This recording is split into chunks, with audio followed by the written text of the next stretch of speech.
ഇന്ന് നമുക്ക് ശിവ കാർത്തികേയനും ജയൻ രവിയും കേന്ദ്ര കഥാപാത്രത്തിലെത്തുന്ന പരാശക്തി എന്ന തമിഴ് സിനിമയുടെ കഥ നോക്കിയാലോ? വീഡിയോയിലേക്ക് കടക്കുന്നതിന് മുൻപ് വീഡിയോ കാണുന്ന കൂട്ടുകാർ ഒന്ന് ലൈക്ക് ചെയ്ത് സപ്പോർട്ട് ചെയ്യാനും കമന്റ് സെക്ഷനിലെ ഹൈപ്പ് എന്നൊരു ഓപ്ഷൻ ക്ലിക്ക് ചെയ്യാനും മറക്കരുതേ. സിനിമ തുടങ്ങുമ്പോൾ 1959 കാലഘട്ടമാണ് കാണിക്കുന്നത്. തൃച്ചിയിലേക്ക് ഒരു ട്രെയിൻ വരുന്നു. അതിൽ സാധാരണ ജനങ്ങൾക്കൊപ്പം കുറച്ച് രാഷ്ട്രീയക്കാരും ഉണ്ടായിരുന്നു. അവർക്ക് പ്രൊട്ടക്ഷൻ കൊടുക്കുന്നതോ തിരു എന്ന പോലീസ് ഉദ്യോഗസ്ഥനും. ഹിന്ദിക്കെതിരായി പോരാടുന്ന തമിഴ് ജനങ്ങളെ ഒരു കരുണയുമില്ലാതെ കൊല്ലുന്ന ആളാണ് തിരു. ട്രെയിൻ വരുമ്പോൾ പകുതി വഴിയിൽ വെച്ച് ഒരാൾ മുഖമൊക്കെ മറച്ച് ട്രാക്കിൽ കയറി നിന്ന് ട്രെയിൻ നിർത്തും. അതാണ് കഥാനായകനായ ചെഴിയാൻ. ചെഴിയാൻ കോളേജ് സ്റ്റുഡന്റ് ആണ്. ചെഴിയാനൊപ്പം ഒരുപാട് സ്റ്റുഡൻസും ഉണ്ടായിരുന്നു. അവരെല്ലാം തമിഴിനെ സപ്പോർട്ട് ചെയ്യുന്നവരാ. ഇവരുടെ എല്ലാം നേതാവാണ് ചെഴിയാൻ. ചെഴിയാനും കൂട്ടരും ട്രെയിനിലുള്ള ജനങ്ങളെയൊക്കെ ഇറക്കി വിട്ടിട്ട് ട്രെയിൻ കത്തിച്ചു കളയും. അപ്പോഴാണ് ചെഴിയാനും തിരുവും നേർക്കുനേരെ കാണുന്നതും. മുഖം മറച്ചതുകൊണ്ട് തന്നെ തിരുവിന് ആരാണെന്ന് അറിയുവാനായും പറ്റിയില്ല. രണ്ടാളും തമ്മിൽ ഫൈറ്റ് നടക്കുകയും തിരുവിന്റെ വിരൽ ഒടിച്ചതിനു ശേഷം ചെഴിയാൻ രക്ഷപ്പെട്ടു പോവുകയും ചെയ്തു. എന്നാൽ ചെഴിയാന്റെ നെഞ്ചിൽ പഴയ തമിഴ് ലിപിയിൽ പച്ച കുത്തിയിരുന്നത് തിരു ശ്രദ്ധിച്ചു. എന്ത് കാരണം കൊണ്ടാകാം ട്രെയിൻ കൊളുത്തിയതെന്ന് ഗവൺമെന്റിന് മനസ്സിലാകുന്നില്ല. എതിർ പാർട്ടിയാണോ എന്ന് ചിന്തിക്കുമ്പോഴോ ട്രെയിൻ കത്തിച്ച കെമിക്കൽ വെച്ച് കെമിസ്ട്രി പഠിച്ചവരാണ് ഇതിന് പിന്നിലെന്നും കണ്ടെത്തുന്നു. മാത്രവുമല്ല, ട്രെയിൻ കൊളുത്താനുള്ള കാരണവും കണ്ടെത്തുകയാണ്. റെയിൽവേ ജോബിനെ പറ്റിയുള്ള വാർത്ത വന്നതോ ഹിന്ദി ന്യൂസ് പേപ്പറിലാ. അതിൽ ഇംഗ്ലീഷിൽ പോലും കൊടുത്തിട്ടേയില്ല. പിന്നെങ്ങനെ തമിഴർക്ക് മനസ്സിലാകും? അതുകൊണ്ടാണ് ട്രെയിൻ തന്നെ കത്തിച്ച് പ്രതിഷേധിച്ചതും. കൂടാതെ ചെഴിയാനാണെങ്കിലോ രക്ഷപ്പെടുമ്പോൾ തിരുവിന്റെ വിരലൊടിച്ചത് കൊണ്ട് തന്നെ തിരുവിന് ആ വിരൽ നഷ്ടമായി. അതുകൊണ്ട് തന്നെ ചെഴിയാനെ കൊല്ലുവാനുള്ള പകയിൽ നിൽക്കുകയാണ് തിരു. തിരുവിന് തമിഴ് ജനങ്ങളെ ഇഷ്ടമല്ലാത്തതിന്റെ കാരണം എന്തെന്നാൽ തിരുവിന്റെ അമ്മ ഹിന്ദിയും അച്ഛൻ തമിഴുമാണ്. അതുകൊണ്ട് ഡിപ്പാർട്ട്മെന്റിലുള്ള ആരും തന്നെ തിരുവിനൊരു വിലയും കൊടുക്കാറില്ല, പലപ്പോഴും കളിയാക്കും. അതുകൊണ്ടാണ് തമിഴ് ജനങ്ങളെ തിരുവിന് ഒട്ടും ഇഷ്ടമല്ലാത്തത്. ഹിന്ദിയെ എതിർക്കുന്നവരെ ദേശദ്രോഹിയായിട്ടാണ് തിരു കണക്കാക്കുന്നത്. മറ്റൊരു വശത്ത് ട്രെയിൻ കത്തിക്കാൻ പോയ ചെഴിയാന്റെ കൂട്ടുകാരനിൽ ഒരാളാണെങ്കിലോ തിരികെ വന്നില്ല. ട്രെയിൻ കത്തിയതിൽപ്പെട്ട് മരണപ്പെട്ടു എന്ന വാർത്തയാണ് അവരറിഞ്ഞതും. അതോടെ ചെഴിയാനാണെങ്കിൽ ആകെ തകർന്നു പോയി. ആ പയ്യന്റെ വീട്ടിൽ സംസാരിച്ച് അവനെ സിറ്റിയിലേക്ക് പഠിക്കാൻ കൊണ്ടുവന്നതേ ചെഴിയാനായിരുന്നു. പോരാട്ടത്തിൽ ഒരാൾ മരണപ്പെട്ടത് കൊണ്ട് തന്നെ ഇനി പോരാട്ടവും വേണ്ട, അവരുടെ സംഘടനയും വേണ്ട എന്ന് ചെഴിയാൻ അങ്ങ് തീരുമാനിച്ചു. അതോടെ ആ ഒരു സീൻ അവിടെ കട്ടായി. 1964 കാലഘട്ടം കാണിക്കുന്നു. 5 വർഷത്തിന് ശേഷം ചെഴിയാനാണെങ്കിൽ ട്രെയിനിൽ കൽക്കരിയിടുന്ന ജോലി ചെയ്യുകയാ. ഏത് ഭാഷയാണോ അവൻ എതിർത്തത് അത് സംസാരിക്കുന്നവർക്കൊപ്പമാണ് ഇപ്പോൾ ജോലി ചെയ്യുന്നതും. മാത്രവുമല്ല, കുറച്ച് നാളുകൾക്കകം ഇന്ത്യ മുഴുവൻ ഹിന്ദി മാത്രം സംസാരിക്കാവൂ എന്ന തീരുമാനത്തിൽ സർക്കാർ എത്തുവാൻ പോകുന്നതിന്റെ ചർച്ചയും നടക്കുന്നു. തമിഴ്നാട് CM ആണെങ്കിലോ ഒന്നും തന്നെ പ്രതികരിക്കാതെ കേന്ദ്രം എന്ത് പറയുന്നോ അത് തന്നെ അനുസരിക്കും. ഇതെല്ലാം ഒരു വശത്ത് നടക്കവേ മറ്റൊരു വശത്ത് ചെഴിയാന് TTR ജോലിക്ക് ഇന്റർവ്യൂ വന്നിരിക്കുകയാണ്. അതിനുവേണ്ടി തയ്യാറെടുക്കുകയാണ് ചെഴിയാൻ. ചെഴിയാന്റെ വീടിന് ഓപ്പോസിറ്റ് ആണ് MP യുടെ വീടും. MP യുടെ മകളാണ് രത്നമാല, അതായത് നമ്മുടെ കഥാനായിക. തെലുങ്ക് ഫാമിലി ആണെങ്കിലും അവൾക്ക് നന്നായിട്ട് ഹിന്ദി അറിയാം. ഹിന്ദി നന്നായി വായിക്കുകയും എഴുതുകയും ഒക്കെ ചെയ്യുന്നുണ്ട്. അതുകൊണ്ട് തന്നെ ചെഴിയാൻ രത്നമാലയുടെ അടുത്ത് പോയാണ് ഹിന്ദി പഠിക്കുന്നതും. പഠിക്കാൻ പോയ അവസാനം രണ്ടാളും പ്രണയത്തിലായി. ചെഴിയാനാണെങ്കിൽ ചിന്ന എന്നൊരു സഹോദരനുമുണ്ട്. പുറത്ത് എഞ്ചിനീയറിംഗ് പഠിക്കുകയാ. ചിന്ന പഠിക്കുന്നതിന് വേണ്ടിയിട്ടുള്ള കാശൊക്കെ അയക്കുന്നതും ചെഴിയാനാണ്. എന്നാൽ ഈ ചിന്ന പണ്ട് ചെഴിയാൻ എങ്ങനെയായിരുന്നോ അതുപോലെ തന്നെ ഹിന്ദിക്കെതിരാണ്. പല പോരാട്ടവും അവൻ നടത്തും. ഹിന്ദി സംബന്ധിച്ച ന്യൂസ് എല്ലാം അവൻ എത്തിച്ചു കൊടുക്കുന്നതും രത്നമാലയായിരുന്നു. പക്ഷേ ഇക്കാര്യമൊന്നും ചെഴിയാൻ അറിയത്തില്ല. പക്ഷേ ചെഴിയാൻ പഠിക്കുന്ന സമയം ഹിന്ദിക്കെതിരെ പോരാടുന്ന കാര്യമൊന്നും ചിന്നയ്ക്കും അറിയത്തില്ല. ചെഴിയാൻ ജോലി ചെയ്ത് കൊണ്ടുവരുന്ന കാശ് മുത്തശ്ശിയെ ഏൽപ്പിക്കും. മുത്തശ്ശിയാണ് പോസ്റ്റ് ഓഫീസിൽ ചെന്ന് മണി ഓർഡർ അയക്കുന്നതും. എന്നാൽ ഒരു രാത്രി കൊണ്ട് ഇനി ഹിന്ദി മാത്രമേ പറയാൻ പാടുള്ളൂ എന്ന നിയമം വന്നതോടുകൂടി പോസ്റ്റ് ഓഫീസിലെ ഫോമുകളെല്ലാം ഹിന്ദിയിലായി. മുത്തശ്ശിക്കാണെങ്കിൽ ഹിന്ദി അറിയാത്തതിനാൽ കാശ് അയക്കാനും കഴിഞ്ഞില്ല. ഒരുപാട് മുത്തശ്ശി കെഞ്ചി ഫോം ഒന്ന് ഫില്ല് ചെയ്ത് തരുമോ എന്ന്. എന്നാൽ അവിടെ വർക്ക് ചെയ്യുന്നവരാരും തന്നെ അത് ഫില്ല് ചെയ്തും കൊടുത്തില്ല. ഹിന്ദി അറിയാത്തവർ കഷ്ടപ്പെടുവാനായും തുടങ്ങി. ആർക്കും തന്നെ കാശ് അയക്കുവാനോ ഒന്നും തന്നെ കഴിയുന്നുണ്ടായിരുന്നില്ല. ഈ വിവരം ചിന്ന അറിയും. ചിന്ന ആരും അറിയാതെ പോസ്റ്റ് ഓഫീസ് കൊളുത്തിയിട്ട് തന്റെ രക്തം കൊണ്ട് എല്ലാവർക്കും നീതി വേണമെന്നെഴുതി. ഈ ഒരു കേസ് അന്വേഷിക്കുവാനായി എത്തിയതോ തിരുവായിരുന്നു. അന്ന് ട്രെയിൻ കൊളുത്തിയപ്പോൾ ചെഴിയാൻ ഇതുപോലെ എഴുതിയിരുന്നതും തിരുവിന് ഓർമ്മ വരും. അന്നത്തെ ആളായിരിക്കുമോ എന്ന സംശയം തിരുവിനുണ്ടാകും. ഫയർ ചെയ്യുവാനായി ഉപയോഗിച്ച ഗ്ലാസ് ബോട്ടിൽ സ്മെൽ ചെയ്ത് നോക്കുമ്പോഴോ അന്നത്തെ കെമിക്കലിന്റെ സ്മെല്ലല്ല ഇത്. അപ്പോൾ മറ്റാരോ ആണെന്നും തിരുവിന് മനസ്സിലായി. അതേസമയമായിരുന്നു റിപ്പബ്ലിക് ഡേ ദിവസം ചിലർ കറുപ്പുകൊടി വീശുവാനായിട്ട് പ്ലാനിട്ട വിവരം തിരുവും ടീമും അറിയുന്നത്. അതുകൊണ്ട് തന്നെ കൊടി വീശുന്നവരെയെല്ലാം ഷൂട്ട് ചെയ്യുവാനായിട്ട് തിരു ഷൂട്ടിംഗ് ഓർഡറും വാങ്ങി. ഹിന്ദിക്കെതിരെ പ്രവർത്തിക്കുന്നവരെയെല്ലാം അറസ്റ്റും ചെയ്തു. ഇതെല്ലാം അറിഞ്ഞിട്ടും ചിന്ന തന്റെ തീരുമാനത്തിൽ നിന്നും പിന്മാറിയതേയില്ല. എങ്ങനെയെങ്കിലും കരിങ്കൊടി വീശണമെന്ന് അവൻ തീരുമാനിക്കും. ഈ വിവരം ചെഴിയാൻ അറിയുകയാണ്. ചിന്നയെ വിലക്കുവാനായിട്ട് അവൻ ഒരുപാട് ശ്രമിക്കും. നടക്കാതെ വന്നപ്പോഴോ ചിന്ന പോരാട്ടത്തിൽ പങ്കെടുക്കാതിരിക്കാനായിട്ട് അവന്റെ കാലും അടിച്ചൊടിച്ചു. അതിനുശേഷം TTRന്റെ ഇന്റർവ്യൂവിനും അറ്റൻഡ് ചെയ്യുവാനായി പോകുന്നു. കഷ്ടപ്പെട്ടവൻ ഹിന്ദിയിൽ ഉത്തരം പറഞ്ഞു. പക്ഷേ ഹിന്ദിക്കാരെ പോലെ ഫ്ലുവന്റ് അല്ലാത്തതിനാൽ ചെഴിയാനെ റിജക്റ്റും ചെയ്തു. അതിൽ ചെഴിയാൻ ആകെ തകർന്നു പോയി. മറ്റൊരു വശത്ത് CM വന്നപ്പോൾ UPSC എക്സാം എഴുതുന്ന പയ്യനാണെങ്കിൽ CMന്റെ കാലിൽ വീണ് കരഞ്ഞു. ക്വസ്റ്റ്യൻ പേപ്പർ ഹിന്ദിയിലാണ്. നമ്മൾ തമിഴ് മീഡിയത്തിൽ പഠിച്ചവർക്ക് ഹിന്ദി അറിയത്തുമില്ല. എങ്ങനെയെങ്കിലും ഇത് മാറ്റണമെന്ന് പറഞ്ഞവൻ കരയുന്നു. എന്നാൽ CM ആണെങ്കിൽ മൈൻഡ് ചെയ്യുന്നതേ ഇല്ലായിരുന്നു. അതിൽ മനം തകർന്ന പയ്യനാണെങ്കിൽ തീ കൊളുത്തി മരിച്ചു. ഇതറിയുന്ന ചെഴിയാനാണെങ്കിൽ പൊട്ടിക്കരയുകയാണ്. കാരണം എന്തെന്നാൽ എക്സാമിന് പോകുന്നതിന് മുൻപ് ആ പയ്യൻ ചെഴിയാനെ കണ്ടിരുന്നു. ചെഴിയാന്റെ കയ്യിൽ നിന്നും പേനയും വാങ്ങിക്കൊണ്ടാണ് അവൻ എക്സാമിന് പോയതും. എന്നാൽ ആ പേന വെച്ചാണ് അവൻ മരിക്കുന്നതിന് മുൻപ് ലെക്ചറും എഴുതി വെച്ചത്. അതുകൊണ്ടാണ് ചെഴിയാൻ അതോർത്ത് ഒരുപാട് കരയുന്നതും. എന്നാൽ ഹിന്ദിയെ എതിർക്കുന്നവർക്ക് കരിങ്കൊടി കാണിക്കാതിരിക്കാനായിട്ട് സർക്കാർ ആണെങ്കിൽ എല്ലാ കടകളും ഫാക്ടറികളും എല്ലാം അടച്ചുപൂട്ടി. അവർക്ക് കരിങ്കൊടി കിട്ടാതിരിക്കുവാനായിട്ട് പല വകുപ്പ് നോക്കി. കറുപ്പ് തുണി കിട്ടാത്തത് കൊണ്ട് തന്നെ ചിന്നയും കൂട്ടരും ചേർന്ന് അവരുടെ കയ്യിലുണ്ടായിരുന്ന കാർബൺ പേപ്പർ പറത്തി. അങ്ങനെ വലിയ പ്രശ്നം നടക്കുകയാണ്. എന്നാൽ പെട്ടെന്ന് തന്നെ പ്രശ്നം നടക്കുന്നിടത്തേക്ക് വലിയൊരു ബോംബ് വന്ന് വീഴും. ആരായിരിക്കുമെന്ന് എല്ലാവരും നോക്കുമ്പോഴോ ഒരു ബിൽഡിങ്ങിന് മുകളിലായിട്ട് ചെഴിയാൻ നിൽക്കുന്നു. ആദ്യമായിട്ടാണ് ചിന്ന തന്റെ ചേട്ടനെ ആ രീതിയിൽ കാണുന്നതും. അതോടെ ഹിന്ദിയെ എതിർക്കുന്ന സംഘത്തിന്റെ തലവൻ ചെഴിയാനാണെന്ന് ചിന്നയും രത്നമാലയും ഒക്കെ മനസ്സിലാക്കി. കെമിക്കൽ ബോംബ് വീഴുമ്പോഴോ രാഷ്ട്രീയക്കാരെല്ലാം ഓടി രക്ഷപ്പെടും. ചെഴിയാൻ തന്റെ ആളുകളെയും എല്ലാം രക്ഷിക്കുകയാണ്. മറ്റൊരാവശ്യത്തിന് പുറത്തുപോയ തിരുവാണെങ്കിൽ തിരികെ വരുമ്പോഴാണ് ആ സംഭവം അറിയുന്നതും. കെമിക്കൽ ബോംബ് മണത്തു നോക്കിയപ്പോഴോ 6 വർഷങ്ങൾക്ക് മുൻപ് ട്രെയിൻ അറ്റാക്ക് നടന്നപ്പോൾ യൂസ് ചെയ്തിരുന്ന അതേ കെമിക്കൽ തന്നെയാണെന്നും അതേ ആളാണ് ഇതിന് പിന്നിലെന്നും തിരുവിന് മനസ്സിലായി. എന്നാൽ മറ്റൊരു വശത്ത് ഹിന്ദിയെ എതിർക്കുന്നവർ കലാപം നടത്തി 2 പേർ മരണപ്പെട്ടു. ഈ വിവരമറിയുന്ന ചിന്നയാണെങ്കിലോ റിപ്പബ്ലിക് ഡേ ദിവസം കലാപമുണ്ടാക്കുവാൻ പോലീസിൽ നിന്നും പെർമിഷനും വാങ്ങി. ചോദിച്ച ഉടനെ തന്നെ ഒരു എതിർപ്പും കൂടാതെ പോലീസ് പെർമിഷൻ കൊടുത്തു. കാരണം എന്തെന്നാൽ റിപ്പബ്ലിക് ഡേ ദിവസം പ്രശ്നമുണ്ടാക്കുന്നവരെല്ലാം ഷൂട്ട് ചെയ്യുവാനായിട്ട് ഓർഡറുണ്ട്.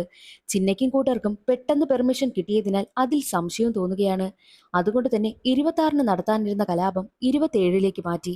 27-ന് അനുമതി വാങ്ങുവാനായിട്ട് ചെഴിയാനാണ് പോകുന്നതും. 9 മണിക്ക് തിരികെ ഞാൻ വരും. അപ്പോഴേക്കും കലാപം ആരംഭിക്കാവൂ എന്ന് പ്രത്യേകം പറഞ്ഞിട്ടുണ്ടായിരുന്നു. പക്ഷേ സ്റ്റേഷനിലെത്തിയ ചെഴിയാനെ 9 മണി കഴിയുമ്പോഴും അവിടെ നിർത്തിയിരിക്കുകയാണ്. 9 മണി കഴിഞ്ഞു. ചെഴിയാനെ കാണാത്തത് കൊണ്ട് തന്നെ ചിന്ന കലാപത്തിനിറങ്ങി. എന്നാൽ പോലീസിന്റെ പ്ലാൻ മറ്റൊന്നായിരുന്നല്ലോ. 144 പ്രഖ്യാപിച്ചു. പുറത്തിറങ്ങുന്നവരെ എല്ലാവരെയും ഷൂട്ട് ചെയ്യാനാണ് ഓർഡർ. ഇതൊന്നും അനൗൺസ് ചെയ്തിട്ടേയില്ല. അതുകൊണ്ട് ജനങ്ങൾക്കൊന്നും ഈ വിവരവും അറിയില്ലായിരുന്നു. പക്ഷേ സ്റ്റേഷനിൽ നിൽക്കുകയെന്ന് ചെഴിയാൻ അതറിയുകയാണ്.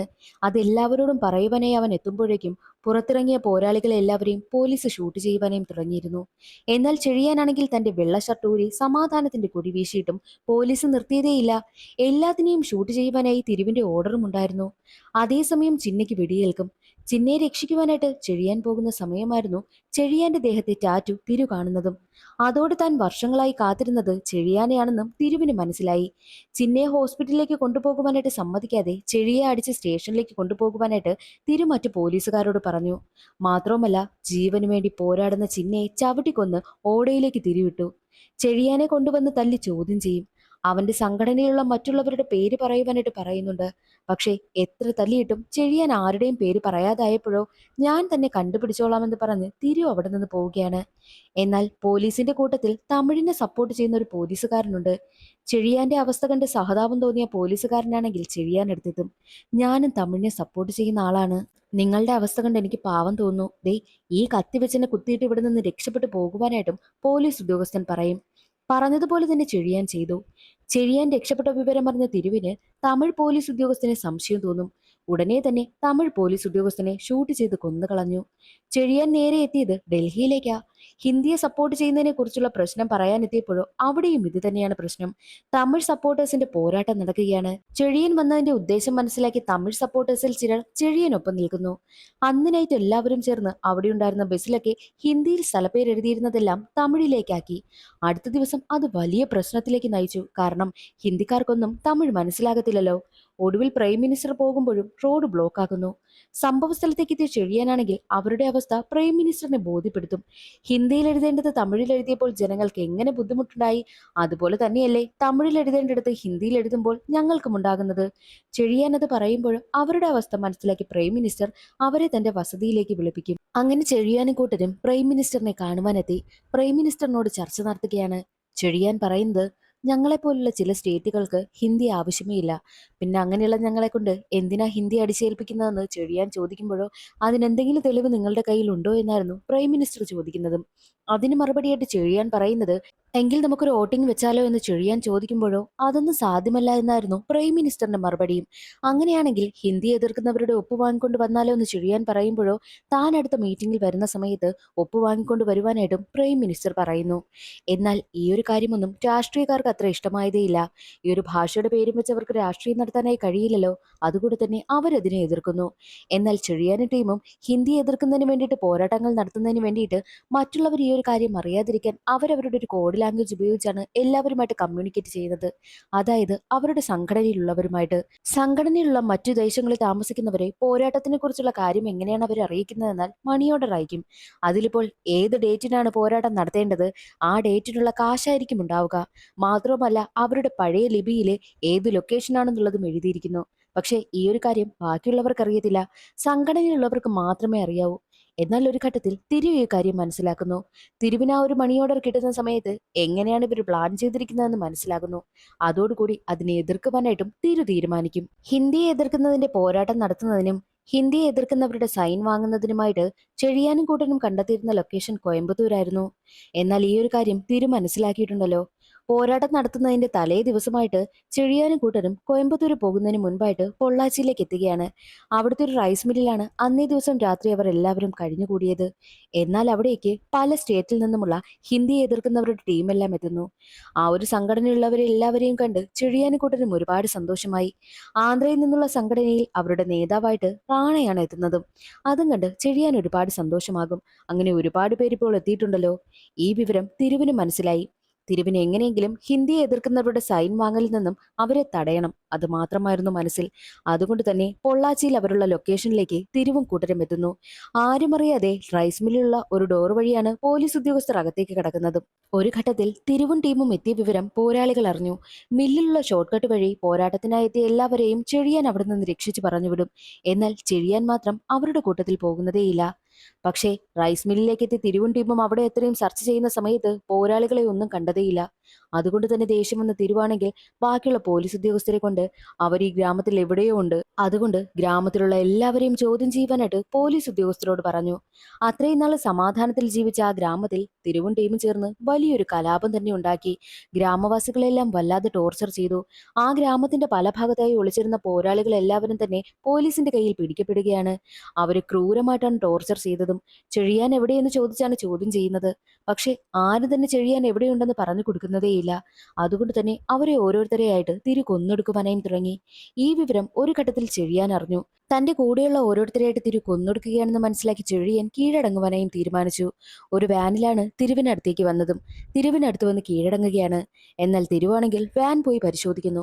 അപ്പോഴാണെങ്കിൽ സൈൻ വാങ്ങിയ ഒരുപാട് പേപ്പർ കെട്ടുകൾ കാണുന്നു. അതുകൊണ്ട് സന്തോഷമായ തിരുവാണെങ്കിലോ ആ പേപ്പർ കെട്ടുകളെല്ലാം കൊളുത്തുന്നു. അതിനുശേഷമാണ് മനസ്സിലായത് അതെല്ലാം സൈൻ ചെയ്ത് വാങ്ങിയ പേപ്പർ ആയിരുന്നില്ല, ഫേക്ക് ആയിട്ടുള്ള പേപ്പർ ആയിരുന്നുവെന്ന്. ദേഷ്യം വന്ന് തിരുവാണെങ്കിൽ വീണ്ടും ചെഴിയനെ ഒരുപാട് തല്ലും. എവിടെയാണ് ആ സൈൻ വാങ്ങിയ പേപ്പറുകളെന്ന് ചോദിച്ചാണ് തല്ലുന്നത്. അപ്പോഴാണ് അവിടെ നിന്ന് പുറപ്പെടുന്ന ട്രെയിനിന്റെ ശബ്ദം തിരു കേട്ടതും. ചെഴിയാന്റെ മുഖത്തെ എക്സ്പ്രഷൻ വെച്ച് ആ ഒരു ട്രെയിനിലാണ് സൈൻ വാങ്ങിയ പേപ്പർ എന്നുള്ള കാര്യം തിരുവിന് മനസ്സിലായി. തിരു ഉടനെ തന്നെ ചെഴിയനെ നോക്കിക്കോ എന്ന് മറ്റു പോലീസ് ഉദ്യോഗസ്ഥരോട് പറഞ്ഞ് ട്രെയിനിനെ ചേസ് ചെയ്തു പോകുവാനായും തുടങ്ങി. അതേസമയം തന്നെ മറ്റ് സ്റ്റേറ്റിൽ നിന്ന് വന്ന പോരാളികളാണെങ്കിൽ ഒരു ലോറിയിൽ രക്ഷപ്പെട്ടു പോവുകയായിരുന്നു. അവരെ എല്ലാവരെയും പിടികൂടുവാനായിട്ട് പോലീസ് ഉദ്യോഗസ്ഥരും കൂടെ പോകുന്നുണ്ട്. എന്നാൽ ആന്ധ്രയിൽ നിന്ന് വന്ന നേതാവായിട്ടുള്ള റാണയാണെങ്കിലോ പോലീസിന്റെ ശ്രദ്ധ തെറ്റിക്കുവാൻ വേണ്ടിയിട്ട് ആ ഒരു ലോറിയിൽ നിന്നും ഇറങ്ങി ഓടി. പോലീസുകാരാണെങ്കിൽ റാണയെ ചേസ് ചെയ്യുന്നു. ഒരു ഘട്ടത്തിൽ റാണയെ ഷൂട്ട് ചെയ്ത് കൊലപ്പെടുത്തുകയും ചെയ്യുന്നു. മറ്റൊരു വശത്ത് തിരുവാണെങ്കിലോ ട്രെയിനിലേക്ക് എങ്ങനെയോ കഷ്ടപ്പെട്ട് കയറുകയാണ്. അടുത്ത സ്റ്റേഷനിൽ ട്രെയിൻ നിർത്തണമെന്ന് തിരു ലോക്കോ പൈലറ്റിനോട് പറഞ്ഞു. എന്നാൽ അടുത്ത സ്റ്റേഷൻ കഴിഞ്ഞിട്ടും ട്രെയിൻ നിൽക്കാതെ തന്നെ പൊയ്ക്കൊണ്ടേയിരിക്കും. ദേഷ്യം വന്ന തിരു ലോക്കോ പൈലറ്റിനടുത്തെത്തി ട്രെയിൻ നിർത്തുവാനായി ആവശ്യപ്പെടുന്നു. പക്ഷേ അവിടെയാണ് കഥയിലൊരു ട്വിസ്റ്റ്. സത്യത്തിൽ ലോക്കോ പൈലറ്റ് കേരളത്തിൽ നിന്നുള്ള ഹിന്ദിയെ എതിർക്കുന്ന ആളായിരുന്നു. ആളിന്റെ പേരാണ് ചാക്കോ. അത് മറ്റാരുമല്ല, നമ്മുടെ ബേസിൽ ജോസഫാണ് ആ ഒരു കഥാപാത്രമായി എത്തുന്നത്. ഹിന്ദിയെ എതിർക്കുന്നവരുടെ പോരാട്ടത്തിലും ഹിന്ദിയെ എതിർക്കുന്നവരുടെ ഒപ്പുവാങ്ങുവാനായിട്ട് ചെഴിയാൻ ശ്രമിച്ചുകൊണ്ടിരുന്ന സമയത്തും കേരളത്തിൽ നിന്ന് ആരും തന്നെ സഹകരിക്കാത്തതിന്റെ സങ്കടം സത്യത്തിൽ ചെഴിയാനുണ്ടായിരുന്നു. എന്നാൽ ഇപ്പോൾ തന്നെ നേരിട്ടെത്തിയിരിക്കുകയാണ് കേരളത്തിൽ നിന്നുള്ള നേതാവായിട്ടുള്ള ചാക്കോ. ചാക്കോയാണ് ട്രെയിൻ നിർത്താതെ കൊണ്ടുപോയിക്കൊണ്ടേയിരിക്കുന്നതും. മാത്രമല്ല, കേരളത്തിൽ നിന്നും കളക്ട് ചെയ്ത് വാങ്ങിയിട്ടുള്ള ഒപ്പടങ്ങിയ ആ ഒരു പേപ്പർ കെട്ടും ആ ഒരു ട്രെയിനിലേക്ക് തന്നെ എടുത്തെടുക്കുകയാണ് ചാക്കോ. ഇതെല്ലാം കാണുന്ന തിരുവിന് വല്ലാതെ ദേഷ്യം വരികയാണ്. ചെഴിയാൻ ട്രെയിൻ അറ്റാക്ക് നടത്തുന്ന സമയത്തും അവിടെ സത്യത്തിൽ ചാക്കോ ഉണ്ടായിരുന്നു. അങ്ങനെ ട്രെയിൻ മുന്നോട്ട് പോകുന്ന സമയത്ത് ഒരു ഘട്ടത്തിൽ ചെഴിയാൻ ട്രെയിനിനുള്ളിൽ കയറുകയാണ്. അത് കാണുന്ന തിരുവിന് ഇവൻ എങ്ങനെ ഇവിടെ വന്നു എന്നൊരു ചിന്ത വരും. അവിടെയാണ് മറ്റൊരു ട്വിസ്റ്റ്. സത്യത്തിൽ തിരു പോലീസ് സ്റ്റേഷനിൽ നിന്ന് വരുന്ന സമയത്ത് ഒരു പോലീസ് ഉദ്യോഗസ്ഥനോട് ചെഴിയാനെ നോക്കിക്കൊള്ളണം എന്ന് പറഞ്ഞിട്ട് വന്നില്ലേ? ആ ഒരു പോലീസ് ഉദ്യോഗസ്ഥൻ മറ്റാരുമല്ല, ചാക്കോ തന്നെയാണ്. ചാക്കോയാണ് ചെഴിയാനെ രക്ഷപ്പെടുവാനായിട്ട് സഹായിച്ചതും. മാത്രവുമല്ല, തിരു നേരെ പോയത് റെയിൽവേ സ്റ്റേഷനിലേക്കാണെന്ന് മനസ്സിലാക്കിയത് കൊണ്ട് തന്നെയാണ് തിരു എത്തുന്നതിന് മുൻപായിട്ട് ചാക്കോ നേരെ ട്രെയിനിലേക്ക് കയറിയതും. എന്നാൽ മറ്റൊരു വശത്ത് ട്രെയിനിലേക്ക് കയറിയ ചെഴിയനും തിരുവും തമ്മിൽ വലിയ ഫൈറ്റ് നടക്കുന്നു. അതേസമയം തന്നെ കോയമ്പത്തൂരേക്ക് മീറ്റിംഗിന് എത്തുകയാണ് പ്രൈം മിനിസ്റ്റർ. പ്രൈം മിനിസ്റ്റർ മീറ്റിംഗിന് എത്തുന്നത് കൊണ്ട് തന്നെയാണ് ഹിന്ദിയെ എതിർക്കുന്നവരുടെ ഒപ്പ് സംഘടിപ്പിച്ചു കൊടുക്കണമെന്ന് അന്ന് ചെഴിയനും കൂട്ടരും തീരുമാനിച്ചത്. എന്നാൽ മീറ്റിംഗ് കഴിഞ്ഞിട്ടും ചെഴിയന് വേണ്ടിയിട്ട് പ്രൈം മിനിസ്റ്റർ ഒരുപാട് വെയിറ്റ് ചെയ്യും. ഒരുപാട് നേരമായിട്ടും കാണാത്തത് കൊണ്ട് തന്നെ പ്രൈം മിനിസ്റ്റർ അവിടെ നിന്ന് പോകുന്നു. അതേസമയത്ത് ട്രെയിനിൽ വലിയ ഫൈറ്റ് നടക്കുകയാ. തിരുവിനെ എങ്ങനെയെങ്കിലും ചെഴിയനെ കൊല്ലണം, ചെഴിയൻ എങ്ങനെയെങ്കിലും തിരുവിനെ കൊല്ലണം. ഒരു ഘട്ടത്തിൽ ട്രെയിനിലെ എഞ്ചിനിൽ തീപിടുത്തമുണ്ടാകുന്നു. ഫൈറ്റ് നടക്കുന്ന സമയത്ത് ചെഴിയനാണെങ്കിൽ തിരുവിനെ പിടിച്ച ആ ഒരു തീയിലേക്ക് തള്ളുന്നു. എന്നിട്ട് എങ്ങനെയെങ്കിലും രക്ഷപ്പെടുവാനായിട്ട് എഞ്ചിൻ വേർപെടുത്തുവാനായി നോക്കുന്ന സമയത്തായിരുന്നു ആ ഒരു തീയിൽ നിന്നും തിരു എഴുന്നേറ്റ് വരുന്നതും. എന്തൊക്കെ ചെയ്താലും നിനക്ക് എന്നെ കൊല്ലുവാനായിട്ട് സാധിക്കില്ല, ഞാൻ നിന്നെ കൊല്ലുമെന്ന് പറഞ്ഞിട്ടാണ് തിരു വരുന്നതും. ഞങ്ങൾക്ക് വേണ്ടിയിട്ട് ഒരുപാട് പേർ കാത്തു നിൽക്കുകയാണെന്ന് പറഞ്ഞ് ചെഴിയാൻ എഞ്ചിൻ വേർപെടുത്തി. അതോടുകൂടി തീപിടുത്തമുണ്ടായ എഞ്ചിനിൽ പെട്ടുപോവുകയാണ് തിരു. ആ ഒരു എഞ്ചിനാണെങ്കിൽ കൺട്രോൾ തെറ്റി സ്പീഡിന് പോയി ഒരു സ്ഥലത്ത് ഇടിച്ചു നിൽക്കുകയാണ്. മറ്റൊരു വശത്ത് വേർപെട്ട ബോഗിയിൽ നിന്നും ഒപ്പൊക്കെ വാങ്ങി വെച്ചിരിക്കുന്ന ആ ഒരു പേപ്പറുകളെല്ലാം എടുത്ത് ചെഴിയാനാണെങ്കിൽ നേരെ പോകുന്നത് പ്രൈം മിനിസ്റ്ററിനടുത്തേക്കാണ്. അങ്ങനെ പ്രൈം മിനിസ്റ്ററിനെ ഒപ്പടങ്ങിയ പേപ്പറുകളൊക്കെ കാണിച്ച് പ്രൈം മിനിസ്റ്ററിനെ സത്യാവസ്ഥയെല്ലാം ബോധ്യപ്പെട്ടു. ഒരുപാട് പേർ അവരുടെയൊക്കെ തീരുമാനം കാരണം കഷ്ടപ്പെടുന്നു എന്ന് മനസ്സിലാക്കി പ്രൈം മിനിസ്റ്റർ ആണെങ്കിൽ ഒരു അനൗൺസ്മെന്റ് നടത്തുകയാണ്. ആ അനൗൺസ്മെന്റിൽ കൂടുതലായിട്ടും പറഞ്ഞിരുന്നത് ഓരോരുത്തരും ഏത് ഭാഷയാണോ സംസാരിക്കുന്നത് അത് തന്നെ അവർക്ക് കണ്ടിന്യൂ ചെയ്തു പോകാം. അതിൽ തന്നെ അവർക്ക് എഴുതാൻ വായിക്കാനും എല്ലാ അവകാശങ്ങളുമുണ്ട്. മാത്രമല്ല, ഓരോ സ്റ്റേറ്റിനും ഏത് ഭാഷയാണോ അവർ സംസാരിക്കുന്നത് അത് തന്നെ അവരുടെ ഒഫീഷ്യൽ ലാംഗ്വേജ് ആയിട്ട് പ്രഖ്യാപിക്കുവാനായിട്ടും പ്രൈം മിനിസ്റ്റർ അനുമതി കൊടുക്കുന്നു. അങ്ങനെ എല്ലാ ജനങ്ങൾക്കും സന്തോഷമാവുകയാണ്. ചെഴിയാന്റെ പോരാട്ടത്തിന് ഫലവും കണ്ടു. 1967 ആയപ്പോഴേക്കും അണ്ണാദുരൈ തമിഴ്നാട് CM ആയി. അതോടെ തമിഴ്നാട്ടിലെ സ്കൂളുകളിലെല്ലാം തമിഴ് ലാംഗ്വേജ് മാത്രമായിരിക്കണം പ്രാധാന്യമെന്ന് പ്രഖ്യാപിക്കുകയും ചെയ്തു. ജനങ്ങളെല്ലാവരും അത് ആഘോഷമാക്കുകയാണ്. അതോടെ സിനിമയുടെ കഥയും അവിടെ അവസാനിക്കുന്നു. ഇന്നത്തെ വീഡിയോ എല്ലാവർക്കും ഇഷ്ടമായാലൊന്ന് സപ്പോർട്ട് ചെയ്യാൻ മറക്കരുതേ. അടുത്ത വീഡിയോയിൽ കാണാം. അതുവരെ എല്ലാവർക്കും ബൈ.